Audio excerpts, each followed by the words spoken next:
like slouchy socks. She lived in Boston, for crying out loud. Cold weather was the norm for a large portion of the year. Certainly, she could deal with the cold water coming off the ocean. At most, it was 50 degrees. Back home, that would be almost balmy. By lunchtime, it would be in the high 60s, but there was something about being outside in the morning that she loved. She breathed deeply, in and out, in and out. And just when some of the tension started to leave her body, the sound of power tools broke the peace. Again. Seriously? This guy was going to be the death of her. The first day, she was able to brush it off. The second day, it was mildly annoying. By the third day, she called the rental agent and pretty much lost her mind on her. The agent offered to move her to another home, but none of them had the prime location or the amenities this one did. Mia had asked if someone could please go over and talk to the owner and ask if maybe he could limit the hours he was using the power tools, or maybe get a completion date. So far, no luck on any response. Mia was tempted to storm over and talk to the guy herself, but she wasn't confrontational.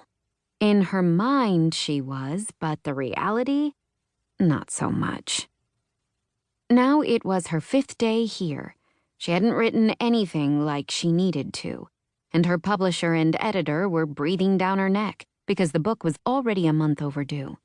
It was the final book in her series, and it didn't matter how much she knew where the story needed to go. Mia just couldn't make the words flow. Tilting her head back, she closed her eyes and tried to relax, tried to get back in her heroine's head. Sasha Blair had been unraveling family secrets for 4 books. She'd seen the death of both her parents under suspicious circumstances, followed by a murder and suicide in the secret family her father had. She'd been kidnapped, tortured, and finally figured out who the real killer was. If she could just... A string of curses ripped through the air. They were colorful and vulgar and growly. Wait, is that even a word? Of course it is. I'm a writer. Straightening, Mia glanced over at the neighboring house.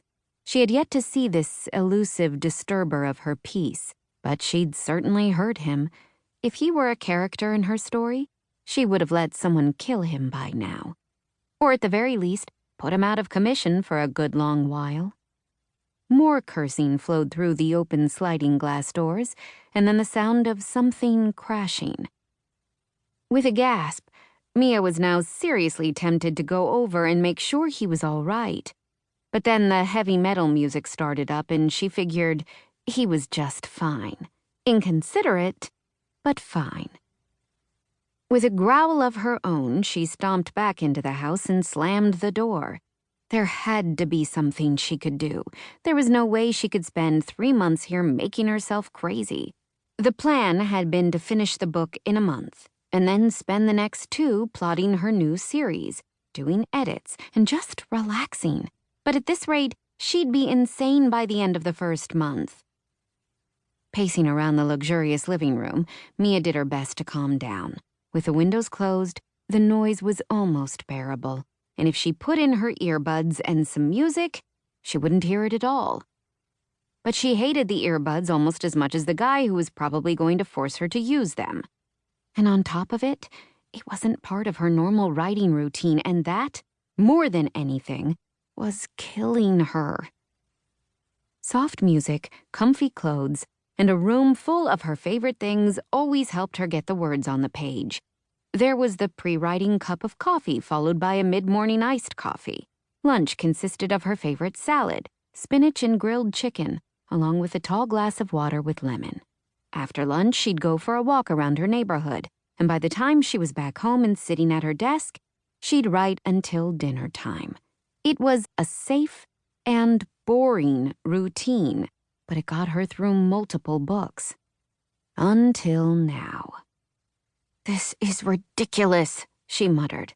"This is a big house, and there has to be a room where I don't hear his stupid noise." Walking over to the desk, she snatched up her laptop and stomped up the stairs to the bedroom in the furthest corner.